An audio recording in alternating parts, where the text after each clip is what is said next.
Hi, வணக்கம். Welcome to the ஆரமோ studio.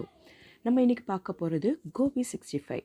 அல்டிமேட்டான 65 பார்க்க போகிறோம். அதுக்கு தேவையான பொருள்: காலிஃப்ளவர், சிவப்பு மிளகாய்த்தூள், கரம் மசாலா, மஞ்சள் தூள், உப்பு, அரிசி மாவு, கடலை மாவு, இஞ்சி பூண்டு விழுது, எண்ணெய், சோள மாவு. வாங்க அதை எப்படி செய்யலான்னு பார்க்கலாம். ஃபஸ்ட்டு காலிஃப்ளவருக்கு நம்ம சுடு தண்ணி அடுப்பில் வச்சு கொதிக்கிறதுக்காக உப்பு, மஞ்சத்தூள் போட்டு நல்லா கொதிக்க வச்சுக்கணுங்க. அது நல்லா தண்ணி கொதித்து வரும்போது நம்ம கட் பண்ணி வச்சுருக்க காலிஃப்ளவரை அதில் போடணுங்க. இப்போ நான் காலிஃப்ளவர் போடுறேன். காலிஃப்ளவர் போட்டு அது நல்லா மூடி வைக்கணுங்க. அப்போ தான் அதுக்குள்ளே இருக்கிற புழுவாக இருந்தாலும் சரி, என்ன டர்ட் இருந்துச்சுன்னா வெளியே வந்துடுங்க. இப்போ மூடி ஒரு ஓரமாக வச்சுக்கலாம். நெக்ஸ்ட் இதுக்கான மசாலா ரெடி பண்ணிக்கலாங்க. மசாலாவுக்கு மஞ்சத்தூள், கரம் மசாலா, மிளகாய்த்தூள், அரிசி மாவு ஒரு 3 ஸ்பூன் போட்டுக்கலாங்க. அரிசி மாவு போட்டுட்டு தேவையான அளவு உப்பு போட்டுக்கணுங்க.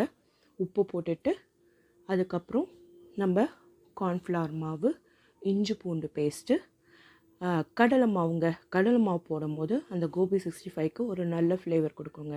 எல்லாத்தையும் போட்டு நல்லா மிக்ஸ் பண்ணிவிட்டு அதுக்கு தேவையான தண்ணியை ஊற்றி நல்லா ஒரு பேஸ்ட்டாக அதை மாற்றிக்கிட்டோன்னா இந்த மாதிரி ஒரு நல்லா பீட் பண்ணுங்க. இந்த க்ளம்ஸ்லாம் இல்லாமல், கட்டி கட்டியாக இல்லாமல் நல்லா கலக்கி வச்சுக்கிட்டு இன்னும் எனக்கு லைட்டாக தண்ணி தேவைப்படுறதுனால ஊற்றி அந்த ஒரு பேஸ்ட்டு கன்சிஸ்டன்சிக்கு நான் கொண்டு வந்துட்டேங்க. இந்த மாதிரி வந்தோடனே வேக வச்சு சுடு தண்ணியில் போட்டு வச்ச காலிஃப்ளவரை போட்டு நல்லா மிக்ஸ் பண்ணுங்க. மிக்ஸ் பண்ணிவிட்டு அந்த மசாலா காலிஃப்ளவரில் ஊறுற மாதிரி அதில் கலக்கணுங்க. நல்லா கலந்துட்டு இந்த மாதிரி இருக்கணுங்க. இதை ஒரு 5 நிமிஷத்துக்கு நம்ம மூடி வச்சா சூப்பராக ஊறி இருக்குங்க. அது ஓரமாக வச்சுக்கலாம். ஒரு கடாயில் எண்ணெய் ஊற்றி சூடாகணுங்க. சூடாயிட்ட பிறகு நம்ம ஃபுல்லாக மசாலா தடவின காலிஃப்ளவரை ஒன்றா சூடாக இருக்கிற எண்ணெயில் போட்டு நல்லா பொரித்து எடுக்கணுங்க. அது வேகணுங்க.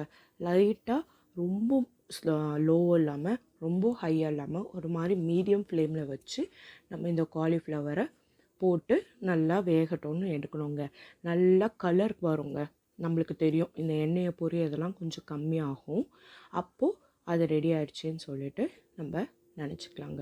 இப்போ நல்லா வறுத்துட்டு அது கூட நம்ம ஒரு கொத்து கருவேப்பிலையை போட்டால் அதோடய ஃப்ளேவர் சூப்பராக இருக்கணுங்க. சொல்லவே வேணாங்க. இந்த கருவேப்பிலோட ஃப்ளேவர் அந்த கோபி 65ஓட மிக்ஸ் ஆகும்போது ஃபஸ்ட் கிளாஸாக இருக்குங்க. இது குட்டீஸுக்கான ஸ்நாக்ஸுன்னு சொல்லலாம். பெரியவங்களுக்கு பிடிக்கும் இந்த ஸ்நாக்ஸு.